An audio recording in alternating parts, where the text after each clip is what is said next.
Welcome to third-party Transformer News for Retro Robot Radio for the date of December 13th, 2014.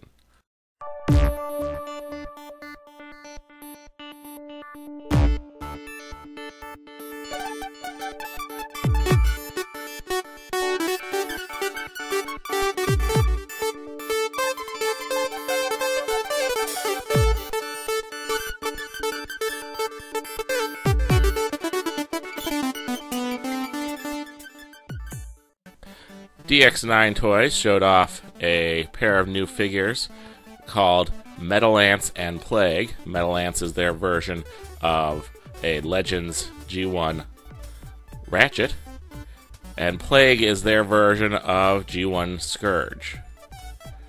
You see them here in robot mode. The Metal Ants is a slight remold and recolor of their Ironhide-inspired figure, whereas the Scourge one is a new mold. DX9 has also shown off a figure that is called Transparent Phantom. This is a translucent blue recolor of their Invisible figure. Probably this is inspired by the BotCon exclusive Mirage figure from the Classics line from a couple years back.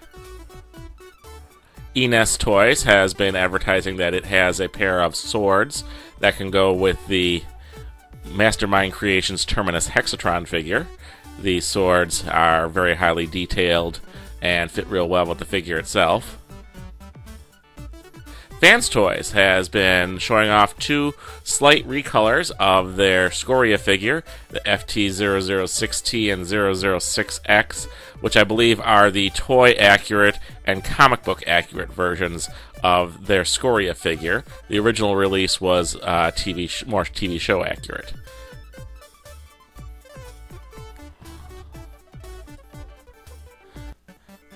Keith's Fantasy Club showed off some color test shots of their Hi-Fi figure, who's their version of Rewind. Here you can see it in alternate mode. And here it is with their Transistor figure. I believe these two will be shipping together soon. Mega Steel showed off a test shot, unpainted test shot, of their IDW Megatron inspired figure. Here you see it in alternate mode, and it does have some diecast on the figure. I'm told this is about a large Voyager size figure, which was going to be pretty nice to go with, say, a Toy World Orion. Mega Steel also showed off this Voyager size version of their interpretation of Blaster. The figure is actually based on the transformation of the Masterpiece Soundwave, which is why it looks a little bit more Soundwavy than the most Blaster figures. No word yet on what size the cassette door is going to end up being. The only way this would have any interest to me is if it ends up being able to hold the G1 and the KFC size cassettes. If it's something new and original, I don't know if I'm that interested. Mastermind Creations has shown off some pictures of their upcoming Continuum reformatted version of Terminus Hexatron, the R01C. This figure is a remold and recolor of Terminus Hexatron that's a bit more G1 six-shot toy inspired. It only comes with the rifles, and it will have a remolded head that looks more like the original figure. Play With This 2 had a big release of information on this week's Play With This Tuesday. Here are the Volume 4 headshots designed by Aaron Archer. He has 3 of these figure heads, which will go on different bodies. For instance, King Coldfang. There's Thicket, and a figure called Lich Knife, which looks like it actually has a knife that attaches to the face or can be removed from the face and held in the hand of the figure.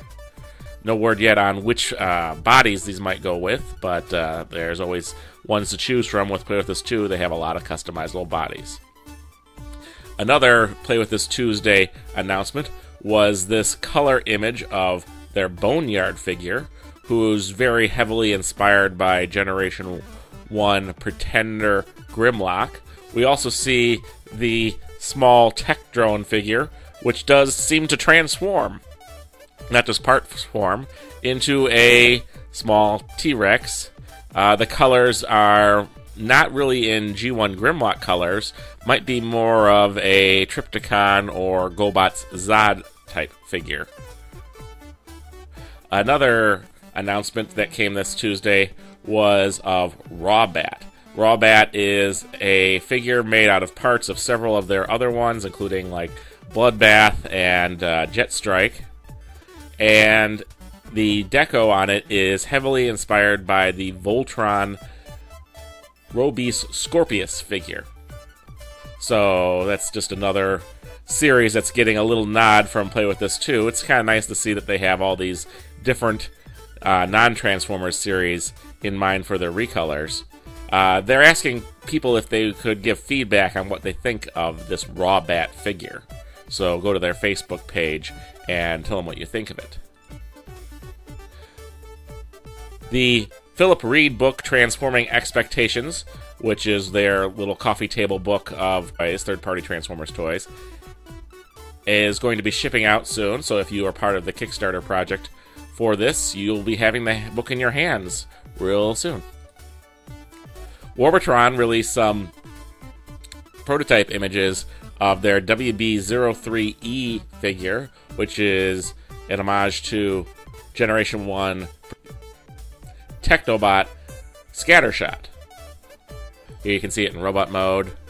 Here it is in its space battleship or bomber mode. I'm not sure what that is. Here he is in his gun emplacement mode. That's being used by their version of Afterburner as well. And here he is compared to the MP10 Optimus Prime. So this is a pretty big figure.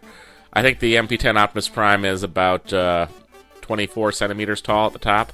So the top of the head on this one looks like maybe 22 centimeters, and with the backpack just as tall as Optimus Prime. I threw this bit of news in here because I thought some people might be interested. A Chinese brick toy manufacturer recently released the set of Transformers Angry Birds inspired minifigures. Oddly enough, these minifigures are not Creons. They're more like the Lego minifigures in their design, but their heads and box designs are taken right from the Angry Birds toy line. So if you want to have some Angry Birds minifigs that are Transformers, this might be something you want to look at. They are available from China right now, and the entire set of 8 I've seen shipped for about $12, so it's a very reasonable price too. Xtransbots showed off another test shot of their Apollyon figure, who is their masterpiece Megatron. This one is showing off some of the details on the hand and the body design, and I think for people who are looking for a masterpiece gun Megatron, this one is really looking up. Alright, a little update since my last episode. Tricon40 said that he thought that the Ironhide-inspired figure that I announced in last week's episode will probably get remolded into Ratchet, and I think that's a pretty safe bet. Also, I've posted some new videos to my YouTube channel since the last episode. I have 2 Chinese toy commercials for Machine Boy, which is a company that used to manufacture knockoff Transformers a few years ago, and has been moving into more original third-party Transformer lines lately. We've heard announcements for them for an upcoming figure for Omega Supreme, Skylynx, and Diatlas, but the commercial I found is one for one of their early figures, which is their Triple Changer, who was released in 3 different colors, one of whom looks really, really close to the Springer figure. The figure is called Green Ghost. So if you want to check out the English and Chinese versions of that commercial for their transforming figure toy line, it's a pretty cool, intense stop motion and special effects commercial done for a third-party Transformer. This week's screen capture is of the telepathic housekeeper robot Katie from the 1963 TV series The Space Patrol episode The Telepathic Robot. This week's news brought to you from the pages of tformers.com and TFW 2005. News read by Matthew Ignash. Stop by wikialpha.org to read more about third-party Transformers. Check out the Facebook page of the third-party TF Crashers. And then come on by the Retro Robot Radio YouTube channel and subscribe.